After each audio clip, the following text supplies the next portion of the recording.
All right. Yeah, you're good to go. Perfect. Thank you so much, Ruby, for being behind the scenes and getting us started.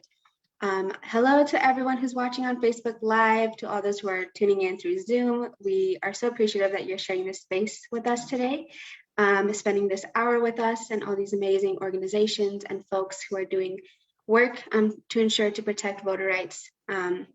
So yeah, we're excited to share all of the information and wisdom and opportunities to stay engaged with you all. So before we begin, I would like to just start off with a land acknowledgement. I do want to say that I'm not Indigenous to these lands. However, I do believe in decolonizing and naming white supremacy in the spaces when we're in them. And just to acknowledge that these lands are stolen. And currently I am residing on Shoshone-Bannock lands. And that is where ACLU is operating from. So thank you all for doing all of that. I definitely recommend and suggest for you all to drop your names, your pronouns, and the land that you're currently operating on or living on. And if you don't know which land you're on, let us know which town, city, just where you're from. We would love to know all that. So moving forward, I'm going to introduce our amazing panelists from these amazing organizations. So before we begin, let me get their descriptions up. So we have here with us Deanna Willis. She is working with the Idaho Access Project. Deanna Willis is a co-founder and board president of the Idaho Access Project, a nonprofit organization advancing equality for people with disabilities. Deanna is also an active member of the Idaho ADA Voting Rights Committee, and we are so excited to have her on board with us. She's also in a cross-disability group formed to promote voting access. So yes, thank you so much, Deanna, for spending this time with us. We also have Antonio Hernandez. He was born in Nampa, and he is working with the conservation voters for Idaho. He is a first-generation Mexican-American, and Antonio adapted to living between two seemingly opposite worlds. I can relate. This experience informs his work, building people power and transforming dominant systems into fair and inclusive spaces. In his current role of voting rights coordinator at Conservation Voters for Idaho, Antonio works to remove voting barriers for all Idahoans. And then next we have Jeremy Maxand, who is from the Living Independence Network Corporation, one of Idaho's 3 centers for independent living, serving people with disabilities. Jeremy grew up in a small island community in Southeast Alaska and has used a manual wheelchair since 1989. So we're super grateful to have you here with us, Jeremy. And then next we have Representative Nash Collins. Colin's background in healthcare advocacy provoked his involvement with Reclaim Idaho, helping gather hundreds of signatures in its successful Medicaid expansion initiative. He has continued his advocacy as a policy advisor on political redistricting to help defend the state from the threat of partisan gerrymandering. So we're excited to receive all the information from Representative Nash. And then we have Lauren Bromwell, our ACLU of Idaho policy strategist. As the policy strategist, Lauren conducts bill analysis and engages with elected officials, state agencies, and other policymakers to advocate for civil rights and liberties throughout the state. Lauren obtained her Juris Doctorate degree from the University of Washington School of Law, and prior to joining the ACLU of Idaho team in October of 2020, Lauren practiced public defense in King County, Washington. So thank you all once again for sharing this space with us. We are definitely excited to just bask in all the information we all have to share. Thank you so much for those introductions, Lydia. I also want to introduce our fabulous facilitator, Lydia. Lydia is the Voting Rights Fellow for the ACLU of Idaho, and we are so lucky to have her on board. Lydia is a first-generation queer Latinx artist who is currently finishing up their degree in sociology and ethnic studies. Outside of working as the Voting Rights Fellow, they have been focusing on art pieces, and they hope to bring creativity in all spaces that they enter. Currently, they're working on bringing both voting rights and illustrative pieces together as a form of advocacy for an upcoming redistricting project that highlights Black, Indigenous, and people of color. So all the snaps in the world for our lovely facilitator, Lydia. Thank you, Lydia. Thank you so much, Lauren. We just love hyping each other up here. Okay, so moving forward, we're going to go into some context of why we're all here and why the messy State House decided to bring out all these bills. So in a backlash to historic voter turnout in the 2020 general election and grounded in a rash of baseless and racist allegations of voter fraud and election irregularities, legislators have introduced well over 4 times the number of bills to restrict voting access as compared to roughly this time last year. And according to the Brennan Center for Justice, 33 states have introduced, pre-filed, or carried over 165 restrictive bills this year, as compared to 35 such bills in 15 states on February 3rd, 2020. So these bills are unmistakable, they are an unmistakable response to the unfounded and dangerous lies about fraud that followed the 2020 election. Idaho is not immune from this national trend. This evening, we will be taking a closer look at legislative attacks on Idahoans' voting rights and discuss ways you can fight back against these voter suppression tactics alongside with all of these amazing organizations. So we're going to start off with one of the most heinous examples, HB 105, and Antonio is actually going to take us through that. Yeah, absolutely. Thank you so much again, Lydia, and the ACLU of Idaho for providing this opportunity for us to talk about these important issues. And to everybody watching, I know time right now is a very valuable thing. And so I really appreciate everybody jumping on to take part of this really important discussion. And we want to start with this bill because it captures the goal of what we're seeing at the Idaho legislature this session, which is to make achieving the power of the vote as difficult as possible for working families and the least privileged Idahoans that live in our state. So how would the legislator do that? Well, by making it so the only votes that count for presidential elections are those that are done in person on election day, with few exceptions, including military and those who are sworn to have a physical inability to vote in person. It's unclear exactly how voters would swear that they have an inability that would be included as a physical inability. But what we know is that the bill would eliminate early voting and absentee voting for about 1 million registered Idahoans. So as we talk about these bills, I want you to think about how you voted in this last presidential election, or perhaps the one before that, and to sort of identify where these barriers might affect you or your loved ones, your neighbors, your families, your friends, etc. So this bill immediately puts additional barriers for any voter who is experiencing a disability, working families who can't take off several hours on a Tuesday. Remember, our presidential elections always happen on a Tuesday. Those who are new to the process, like students, 18-year-old and older, and new citizens included in that as well, and would put an enormous amount of pressure on the volunteers and county clerks who facilitate our elections. Those folks are already working 12 hours a day, sometimes more, on election day. And so this would really just put all the strain on those folks and on our systems. Many would be forced to stand in line for hours to do something that only takes a few minutes if you were to vote early or vote absentee. So in February, this bill was introduced to the House State Affairs Committee, and it was voted to be read. The bill is from Representative Tammy Nichols. It was printed, referred to State Affairs. It will likely stay there and die in committee because the sheer audacity to disenfranchise about 1 million Idahoans when over 50% of voters voted absentee or early in the 2020 presidential election is just not something that's so easy to put out there in the open. And so we're going through that bill fairly quickly, but I do think it sets the stage as far as what was introduced this session and what we're seeing down the pipeline.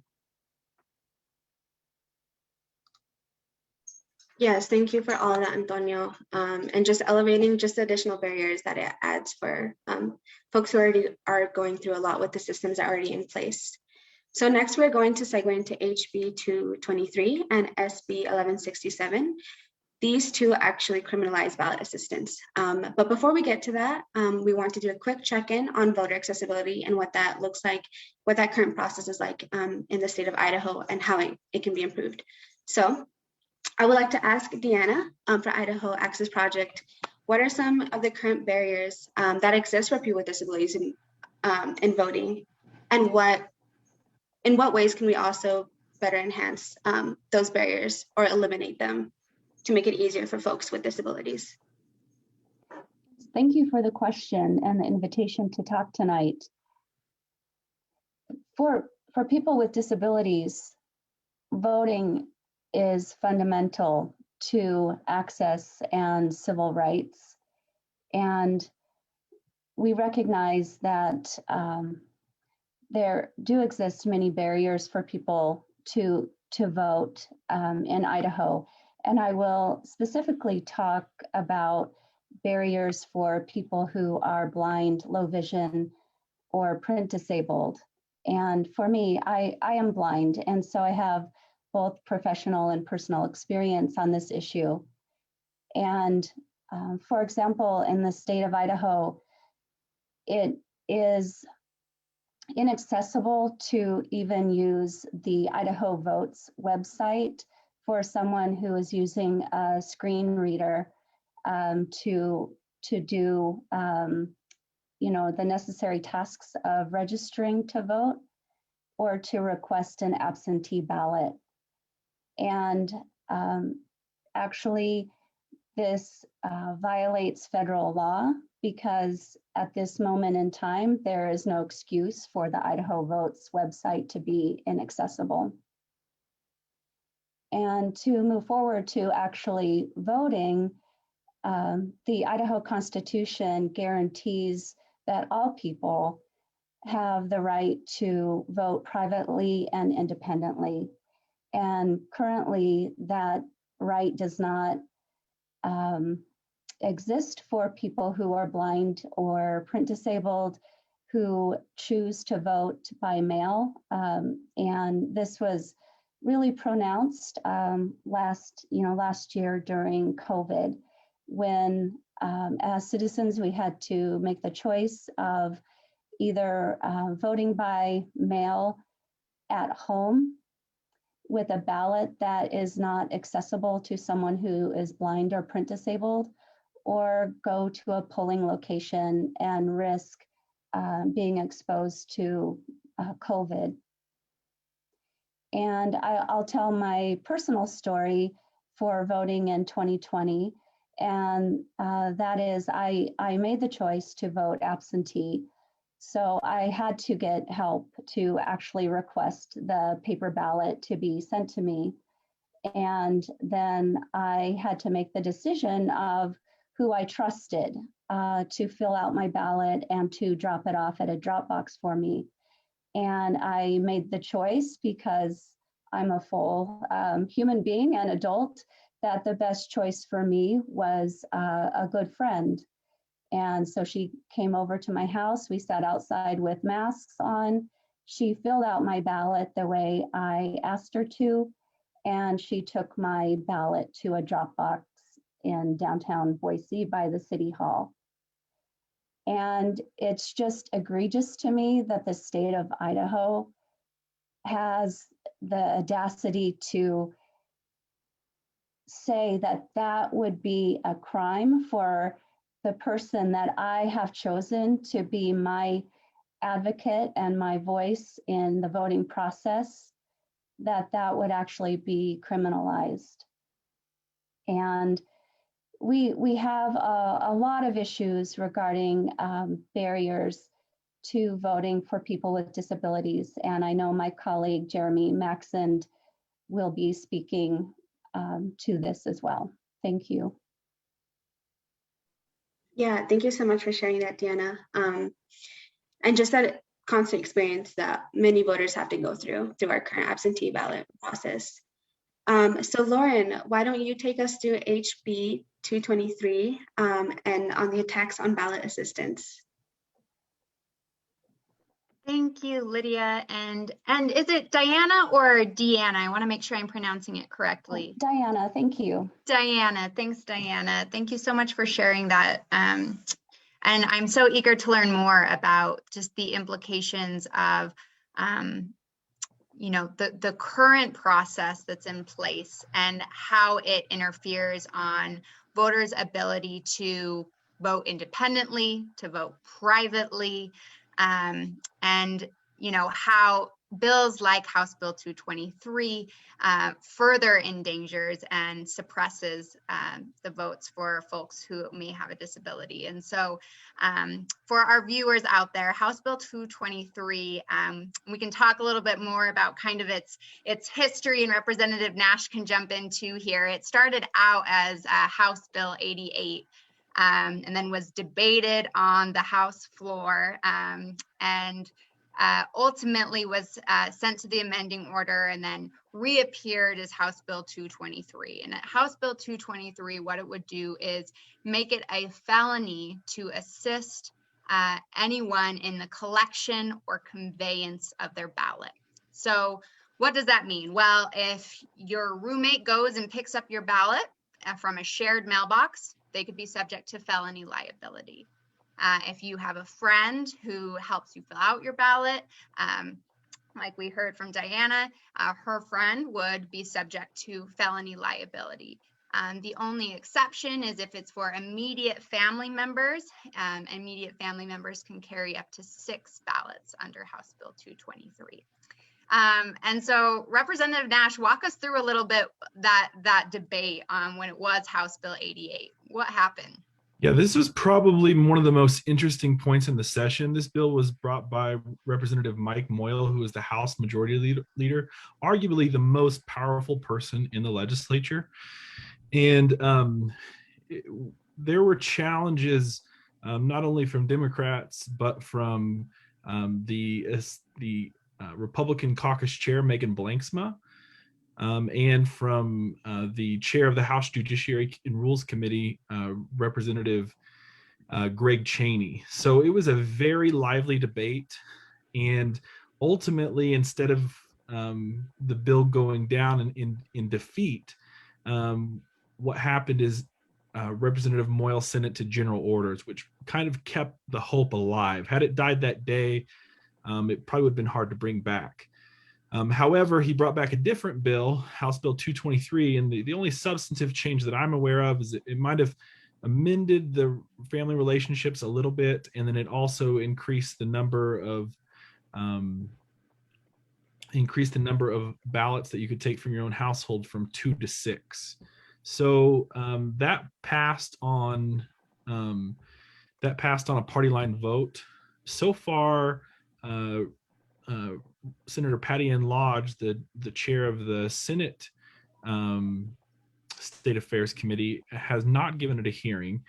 There was rumors prior to the legislature going at recess that she was not going to give that a hearing and that she was going to shut down the committee soon, which would be very good news.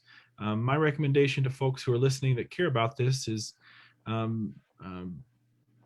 write her and let her know that you don't want this bill heard. I think especially stories like Diana's are exceptionally compelling in pushing back against this narrative that people are exploiting our laws and for voter fraud, which is not happening, and especially at the level that people say it is.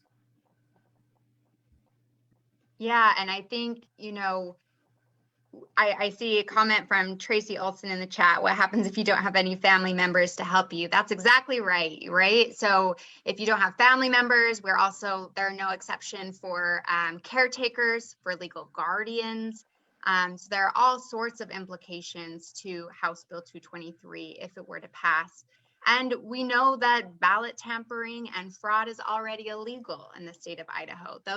It's already a criminal act if you do those things. And so anytime that someone's talking about fear of ballot tampering, fear of fraud, that this would address that it's unnecessary. It really is. This is a solution in search of a problem. And I'm going to go ahead and with that, transfer it over to Jeremy to talk to and give us kind of some insight on 1167, what that bill would do. And yeah, tell us about how this 1167, 223, how it affects folks with disabilities, how it implicates the ADA, all the good things. Yeah, thank you, Lauren. I mean, the first thing I want to say is that, folks with disabilities make up the largest group of people in the country who face discrimination and have our lives limited by socially constructed barriers to participation. And that any of us can join that group at any time. And if you join that group, you'll be welcome with open arms, but I would ask that you don't join that group, just, for obvious reasons. But in Idaho, about 23% of the population is someone who identifies as having a disability, and that equates to right now about 400,000 people. And folks with disabilities are super diverse. We're not a monolithic block of voters or people with issues that all think the same way or have the same life experience. We come in every shape and size and every ideology and political position, and there's a lot of cross disability that goes on as well. So, somebody who uses a chair can also be somebody who experiences blindness or is deaf. Somebody who has a developmental disability can end up in a chair. And you layer on top of that the fact that, there's additional barriers when you consider things like folks in the BIPOC community who experience a whole litany of other barriers to all sorts of things. And then you add disability on top of that and things get really, obviously complicated and intense. And let's be super clear, inaccessibility is a form of voter suppression. In Georgia, in one of the last elections, they eliminated a number of polling places under the guise that they were not compliant with the ADA. Well, you make polling places more accessible. You don't eliminate them. So we need to be clear about that. And some of the barriers that still exist, Diana mentioned one specific to her life experience. And there's a whole bunch of other ones like physical access to voting locations, access to information in ASL or having captioning. We just got through with a legal complaint that us and a number of other organizations and individuals filed against the state legislature because the legislative website is not accessible for people who use screen readers, and they can't get information about bills, about hearings. They can't sign up to testify. Some changes were made, but a ton of work still has to be done. There's stereotypes and assumptions about people with intellectual and developmental disabilities that impact their ability to access and actually vote for themselves. And then the ability to fill your ballot out in secret is super important. So there's a long list. And it's confusing why there's so much effort going into these bills when these bills will marginalize people that, I don't want to be political about it, but there's a lot of voters with disabilities who support the folks pushing these bills, and they will be marginalized and unable to vote. And that is, so it's confusing. And we know that these barriers reduce participation in voting. There have been a number of studies that have looked at the presidential elections and the congressional elections recently, and they've seen a reduction in the number of people who have disabilities who are voting. So at a time when voting should be going up, we're seeing it going down, and there's a lot of bills being pushed right now in Idaho because, quite frankly, Idaho has some pretty good voting laws. I mean, when you look across the country, and I think what's happening is that Idaho has to catch up because Idaho has been a pretty white state for a long time. And so we haven't had all these attacks on the voting system because we haven't been trying to marginalize people. But I think now with this kind of political wave that we've seen in the last several elections, that's what's going on here. And the consequences not only are immoral, but illegal in many cases. Specifically, as it relates to 223, I would say that this bill criminalizes Idahoans who choose to help other Idahoans. It will criminalize being a good neighbor and looking out for your community. And in rural Idaho, if you have more than 6 folks that you take a ballot in for, you committed a felony and you have just lost your right to own a firearm. So I'm really confused at how the Second Amendment pro-firearm world in Idaho is also going to create a bill that really easily will make a lot of people, not able to own their guns anymore, which that should concern them. And so, there's no problem to solve here. And on 1167, again, we're looking for a solution to a problem that doesn't exist. This bill criminalizes helping having a family friend help someone in a nursing home fill out their ballot. And in Idaho, many folks are under legal guardianship. And although Idaho has preserved the right to vote for those under legal guardianship, not all guardians are family members. And a guardian has a legal duty to provide assistance to persons under guardianship, and this includes voting. And so essentially what you're going to do is make legal guardians unable to fulfill their legal obligation under the law. And it does set Idaho up for, the last thing I'll say is it sets Idaho up for a lawsuit. I mean, this is clearly protected activity under Title II of the Americans with Disabilities Act, and it needs to be addressed. And really, finally, I'll say that, I really want to know how these bills translate into smaller government, into less government intrusion, and creates more freedom for Idahoans. I don't see how that does this, and I don't see how any of this is ideologically consistent with what we've traditionally heard coming out of the Idaho legislature, whether you agree with them or not.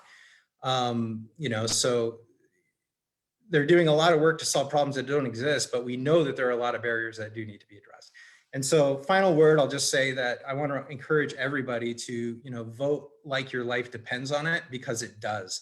And that's a common phrase that was used by Justin Dart, who was referred to as the father of the Americans with Disabilities Act. And he knew exactly what he was talking about when he said that. So I'll end it there. Thank you for giving us the opportunity to talk about this. And I'm excited to hear from the other panelists. Lauren, if I could just piggyback on that real quick.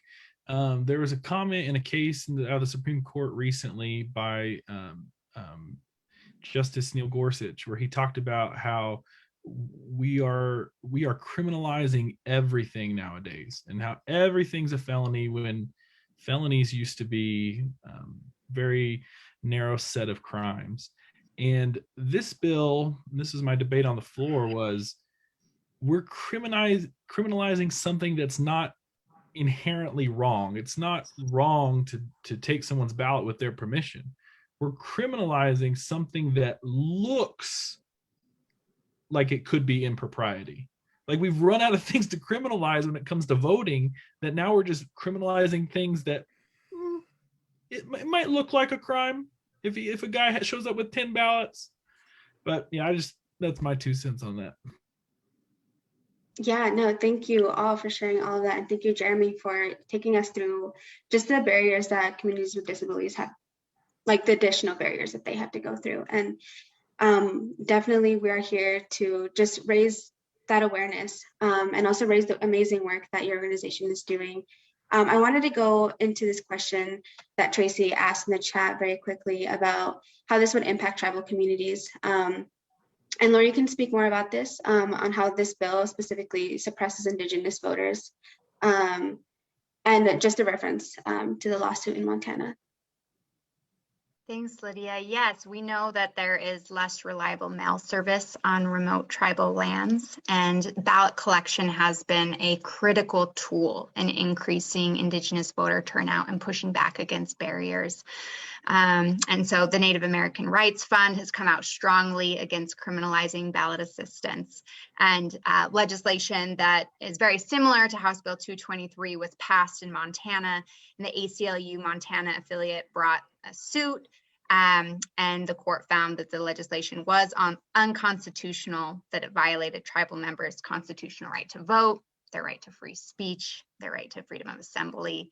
And so, yes, the answer is there are absolutely implications to House Bill 223 and how it will suppress Indigenous votes.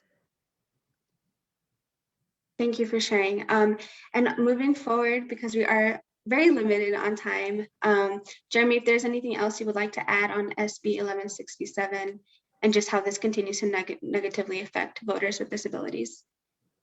Well, thanks, Lydia. I would add is that in terms of the tribal community, tribal members are at a much higher percentage of folks with disabilities than other groups. So right out of the gate, those barriers exist if you don't have a disability, but then 30% of the population has a disability on top of all the other barriers that tribal members face. And so, the stakes are even higher. And that's all I would really add. So we just need to look at the intersectionality of how all this kind of compounds the limitations on access to voting and what we can do about it. Yes, very much so. And also just adding on to that, we don't have Indigenous folks here on this panel to speak more about that and personal stories, but we are also here to advocate with them, alongside them, and also just making sure that additional barriers aren't continued to oppress our tribal communities. So moving forward, if we all feel pretty good about that conversation. I did want to hop on really quickly. I wanted to check base while we're on the conversation of just what the landscape is of current voter accessibility. I'm hoping to hear a little bit too from Diana and the work that y'all have been doing to increase accessibility and learn more about what other states are doing in ensuring that folks can vote independently and privately. Great, thank you. Yes. So this semester, the Idaho Access Project has collaborated with the Boise State University, the Human Rights Certificate Program, and we have had the privilege of working with Dr. Sarah Fry and 2 students on conducting some background research on what other states have done, what models are out there for advancing voting rights for people who are blind or print disabled. And we are wrapping up our project this semester next week. And, I think our bottom line is that there are states like Oregon, Colorado, Washington, Maryland, who've already figured this out. And they have created systems where people who are blind or print disabled can choose to vote by mail using an accessible electronic online tool. It's secure, it's safe, it's independent, it's private, and it works. And so we're really excited about moving forward with understanding how this can happen for people who live in Idaho. And we think, number one, that, as we're talking this evening, building a coalition is critical. And we have a group that formed last summer called the ADA Voting Rights Committee. And it was started because we were celebrating the 30th anniversary of the Americans with Disabilities Act. But we have chosen to continue this committee, and because we, because with all the problems that Jeremy has described so well. And so, I think what's exciting, in the middle of all these problems, what is exciting about this moment is the conversation we're having right now and the opportunity to really build a coalition in this state and really make the change that we want here.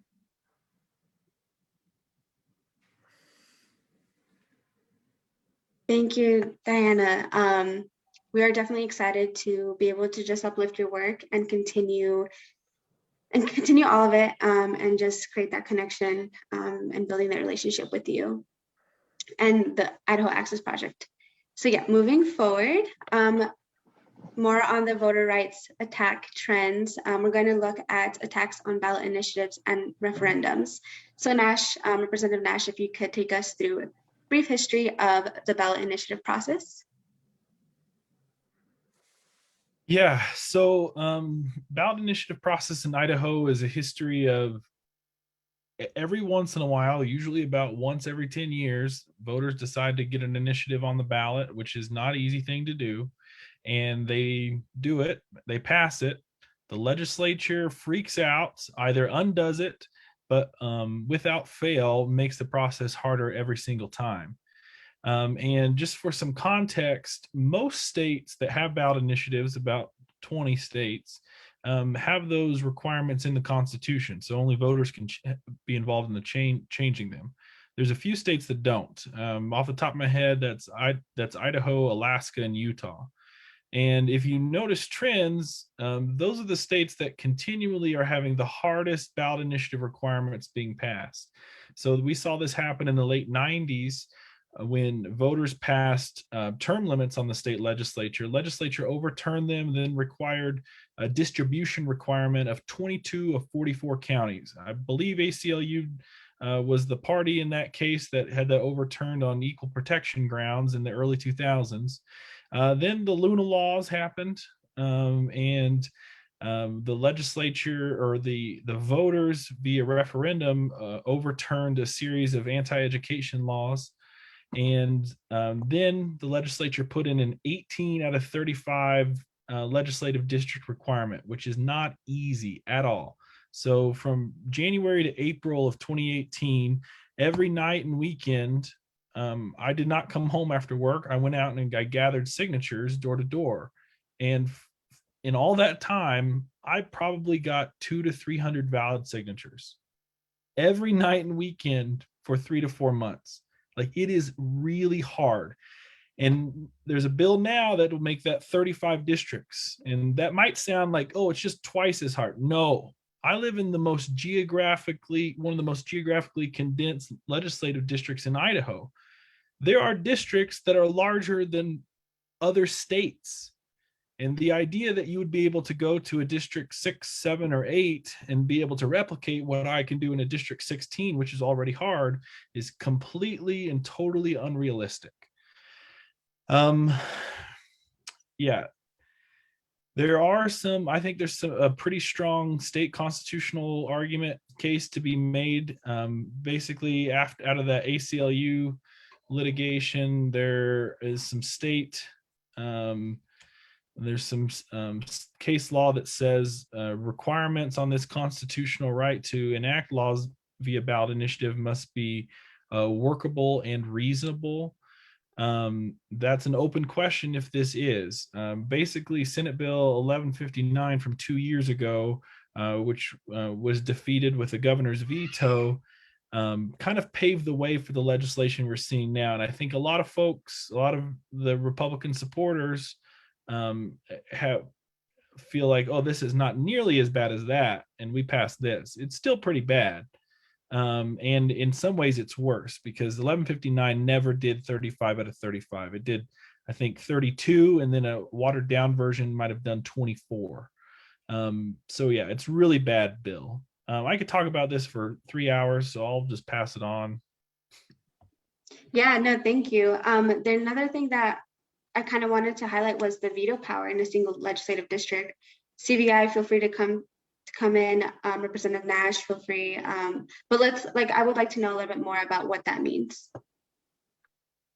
Yeah, so basically any legislative district, if you don't get the signatures there, then it doesn't get on the ballot. I think about this with issues that really affect one district over another. So for example, my district, we had the horse racing initiative, if you remember that. I think my district had the most support for that because the track was in my district. But if you could imagine another issue that a single district might have a really big interest in, that the rest of the state either feels totally different than them. The example we used in committee was, what if there are sentiments expressed in a District 19 that the rest of the state does not share? Should they have veto power over the rest of the state? I think not. Yeah, definitely dangerous. And we'll bring in a lot of outside third-party organizations to mobilize folks rather than having that same energy for grassroots organizations. So definitely important to keep that in mind. So CVI, Antonio, why don't you let us know where SB 1110 is at currently? So unfortunately, the last update that we have on this terrible bill is that the Senate passed it and the bill is heading to the House to be voted on. So we're at a crucial moment here. It's vital that we contact our legislators. Everybody has at least 2 folks in the House that they can contact, especially those who vote on the bill, to hold them accountable for their votes, right? So CVI has an action tool that we're gonna share in the chat right now, where you can email your legislators about all of these bills, because we know that at the heart, all of these bills are after the same thing, which is to reduce opportunities for folks to vote and to increase barriers. And so we will continue to monitor the progress and update our action tools accordingly. As voters, I also want to remind that our power isn't only available to us when we vote, it's 365 days a year. And I think, and I encourage you to defend our right to vote by raising awareness. Everyone here can call a friend, a colleague, a neighbor, a family member to talk about these bills. Write to your local newspaper, an LTE or an op-ed, raising awareness again about how our voting rights would be affected by these changes. And also run for local office yourself to hold these lawmakers accountable to our communities. And so hopefully it gets brought into the chat. If not, I can put that in there, but we have an action tool that I encourage everybody to take 5 minutes to email the legislator and let them know how you feel about these bills. Yes, thank you. We did drop that CVI action alert in the chat, as well as we're going to drop the reclaim petition, which has gathered lots of momentum and signature, and definitely just a lot of power from constituents and voters who are wanting also to protect voter rights. And with that, we're also going to add the script to call Governor Little. It's just basically just a few talking points for you to easily say on the phone. It takes less than 5 minutes. Definitely recommend it, just to ensure that your rights are being heard. So thank you. And then moving forward, Representative Nash, if you have anything else other to add on to this, feel free to do so. Yeah, I would just add that marijuana is the unspoken reason that all of this is happening. And I would say from the business community is less concerned about marijuana and more concerned about minimum wage getting on the ballot, which has been a long time concern. But marijuana is kind of underscoring all of this. And I'd also add, if this gets to it's already been passed, it's already on the House's 3rd reading calendar, meaning we'll vote on it as soon as it comes up. This is going to sail through the House. It's probably going to be, if not a party line vote, pretty darn close. So my advice would be to focus all of your efforts on the governor. The governor has confided in folks that he doesn't like this, but the governor's under a lot of pressure right now. So we need to put him under more pressure from us to show him that this is not popular at all, and that we can give him the cover he needs to veto this. Yes, call Governor Little, tell him to veto. Litigation is certain if this passes. We are concerned about the implications it has on Idaho citizens' ballot initiative rights. And so, yes, please use the script, call up Governor Little, please tell him to veto. The other concern is right now there is a veto-proof majority, so we're going to have to flip seats somewhere, probably in the Senate. So be sure to follow along, follow ACLU of Idaho, follow Conservation Voters for Idaho. There will be there's certain to be more action items as this Senate Bill 1110 progresses. And if it gets to Little's desk, ways that we can all get involved to push back and try to make sure that it's vetoed and that it isn't overridden by the House and Senate. Yes, and for those who may need the number read out loud, it is 208-334-2100. And I'll just say that one more time, 208-334-2100. And definitely echoing off of what everyone else has been saying about the importance of calling and making sure that they get to hear your voice and they just get to hear what you have to say about all of this, because that is definitely important. So moving forward, we're going to go into stricter voter ID and voter registration bills. I do want to apologize if we are moving a little fast. We do want to ensure that you get all of this information. So So next we're going to look at HB 255. Lauren, why don't you take us into that and what that looks like?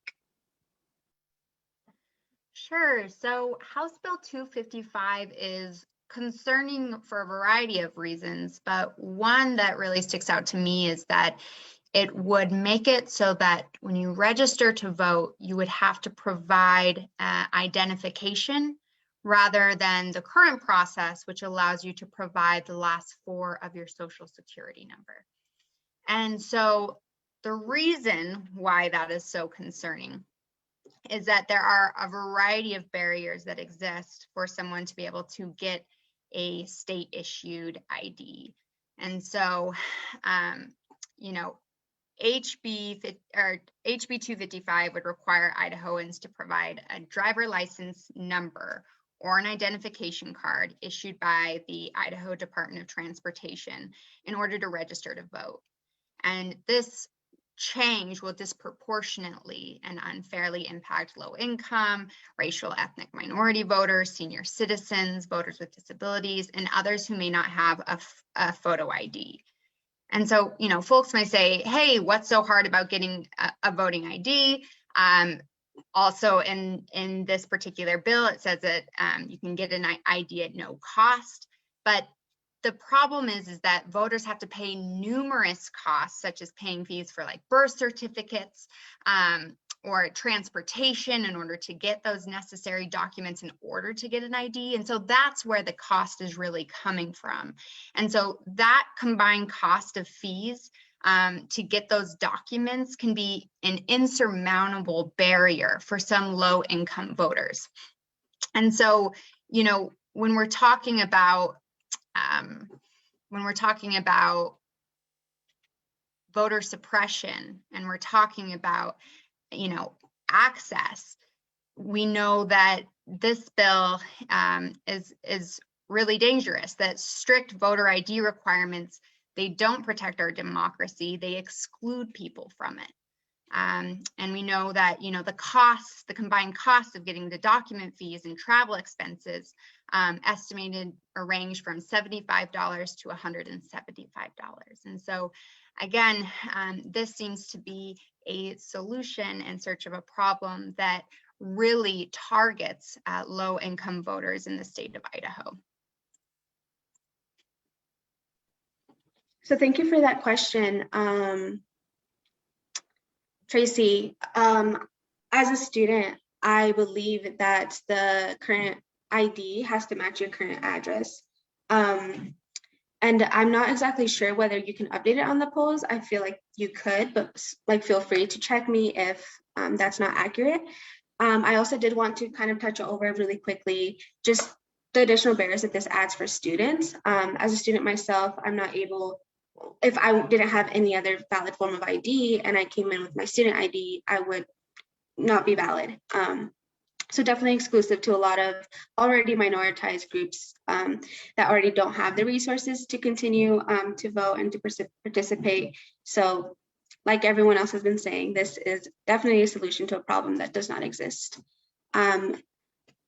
But moving forward into the same conversation, Representative Nash and CBI, feel free to jump in, let us know what's going on. Furthermore, with the attacks on student IDs, and also what this looks like for other folks who have other sort of valid forms of IDs and which permits are basically valid. Sorry, would you want me to jump in on that? Okay. I haven't seen much traction on this bill. I do know it's coming from a lawmaker whose race would be influenced by University of Idaho students. We also saw Representative Carolyn Nielsen Troy's bill that was related to House Bill 299, which was related to extra credit.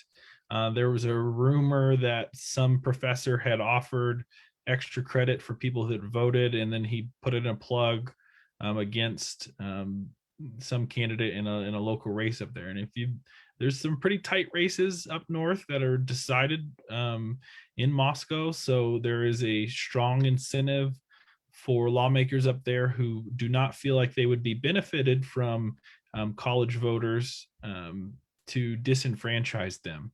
So I think you're going to continue to see that. I mean, we always see stuff coming out of Rexburg when it comes to stuff like this. So expect that to keep coming. And I would just echo what Jeremy said earlier. Idaho has pretty liberal voting laws, and they need to be protected. I grew up in a purple state that did not have no excuse absentee voting, that did not have same day voter registration, and these are privileges that we really have to defend. And I'm very proud to live in a state that has such good voting laws now, and we need to keep them. Yeah, I'd like to just jump in here really quickly. I also went to school and I attended Boise State here. And one of the things that you quickly notice when you go to school here in Idaho is that we don't have a whole lot of investment in civics in our high school classrooms, right?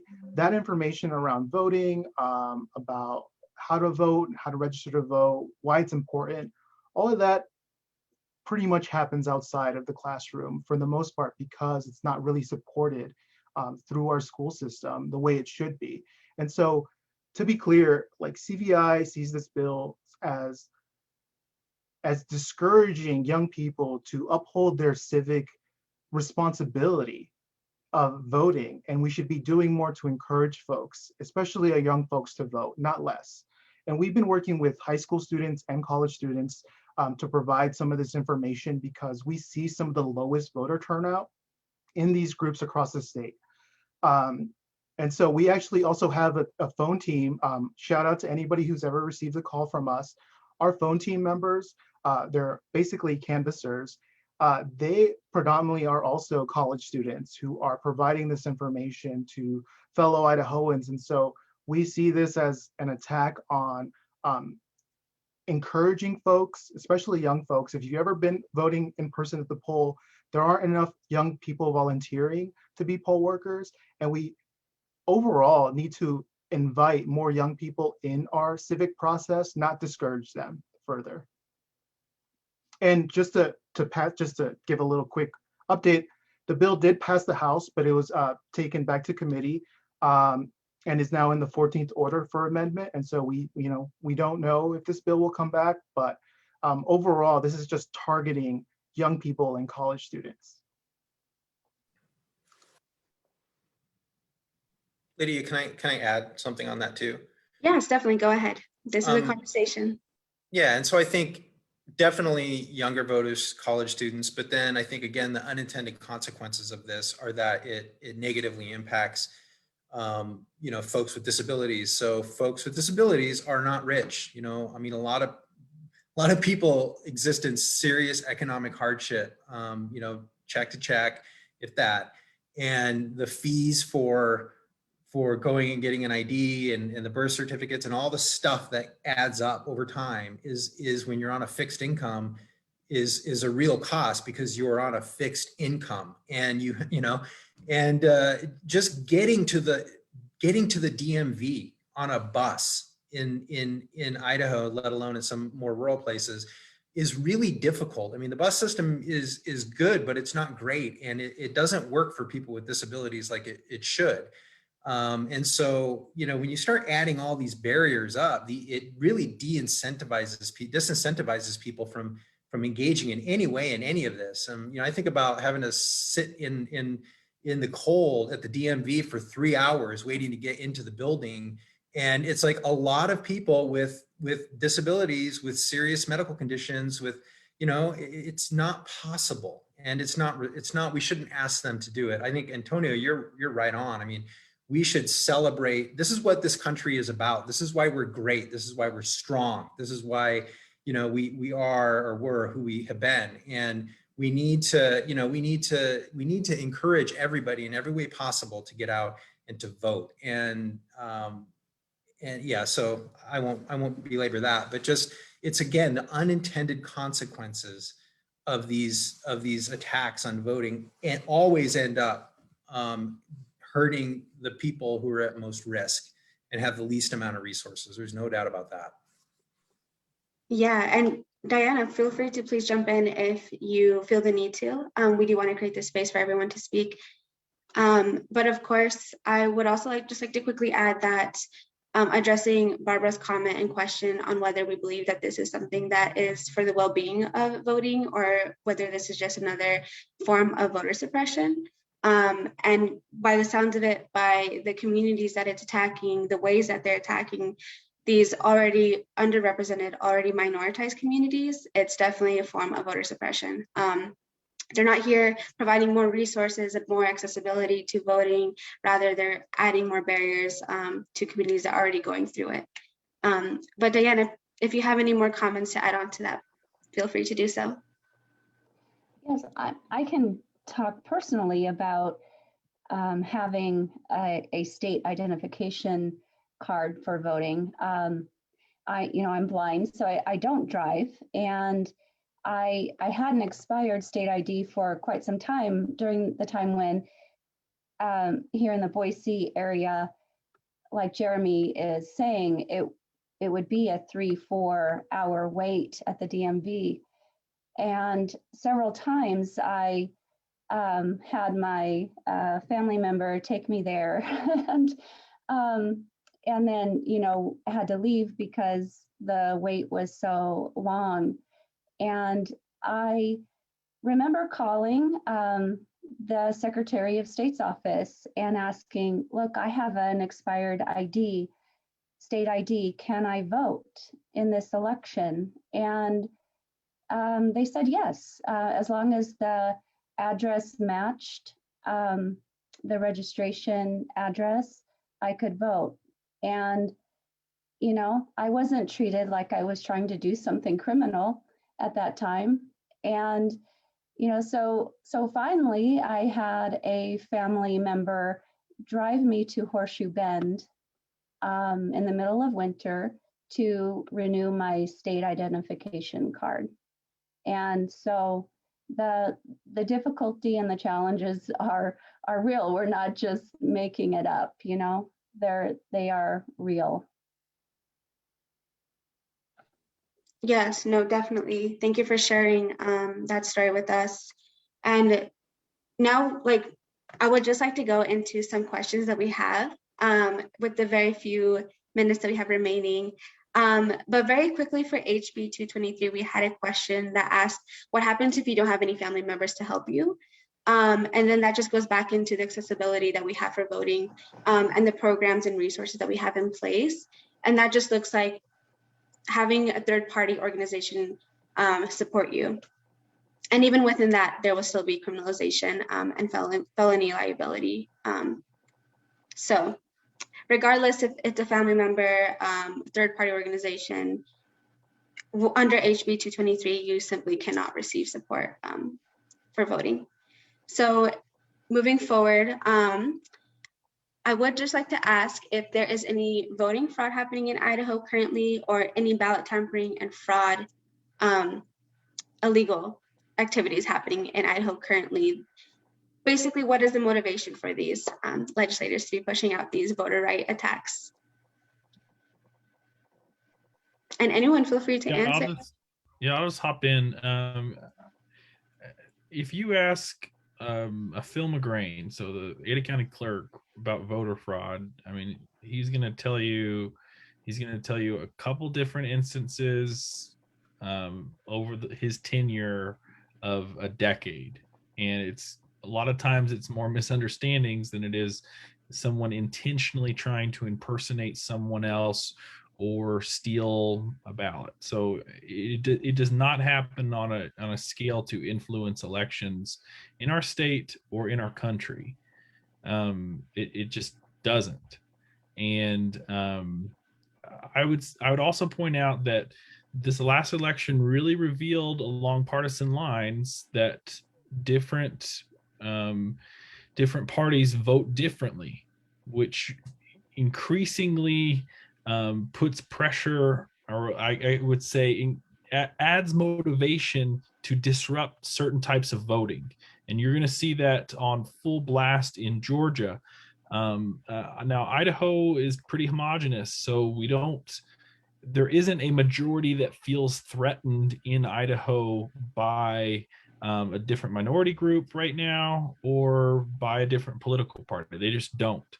And so you're not going to see, I mean, they've been more aggressive than my liking so far, but you're not going to see maybe the same level of intensity that you maybe see in a Georgia.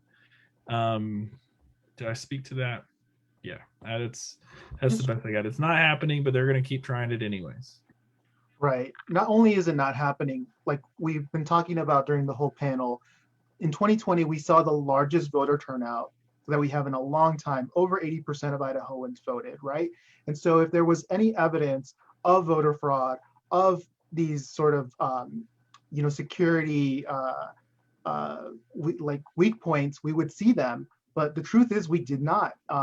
The Secretary of State's office did put out a statement that they were looking into a very small amount of cases, but those were simply investigations. And the result of those is really, really minimal. I mean, I'm sure we would be hearing nonstop about these cases if they were happening in Idaho, because it does serve a narrative that is being pushed that our elections are not as secure as they need to be. But the opposite is true. Our elections are extremely secure. Anybody who voted, right? If you voted by mail, you had to sign the back of the envelope and it had a barcode on it, and that barcode was scanned. And as soon as it was scanned, your vote was counted and you couldn't vote again, right? We have a whole registration process, and these have been in place for many, many years. What we do see is low voter turnout on off-year elections. When it comes to local elections, only about 13 to 20% of people who are registered to vote in the area show up to vote. And so what we need to do is make sure that we have lots of voter turnout, and we do that by providing any opportunity that we can to give working people and those who don't have the same privileges as some of us have. We give those folks the opportunity to make their voice heard. Yes, definitely. And there's also another question from Rose. And we do want to be mindful with your time. It is 7:03. We did allocate an hour to talk about voter rights.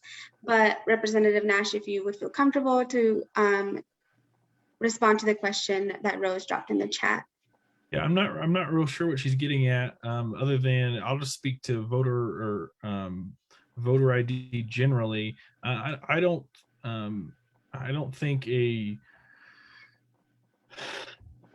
photo ID is fine to present. I don't think it should be requisite for voting. I more than one occasion I've signed an affidavit saying I am who I say I am. That should be sufficient for these purposes.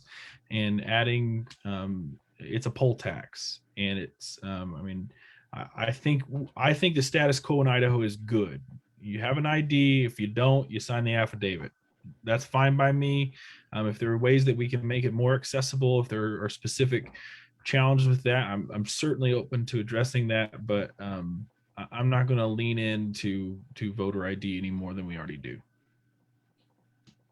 Yeah, and especially with that, there's going to be more requirements added to voter ID, where it comes down to if you do sign an affidavit, then you will be required to take a photo so that they can send that off with all of that as well, which is just an additional requirement that isn't needed. We don't have a need for that right now. There's no voter ID fraud that is currently happening in Idaho.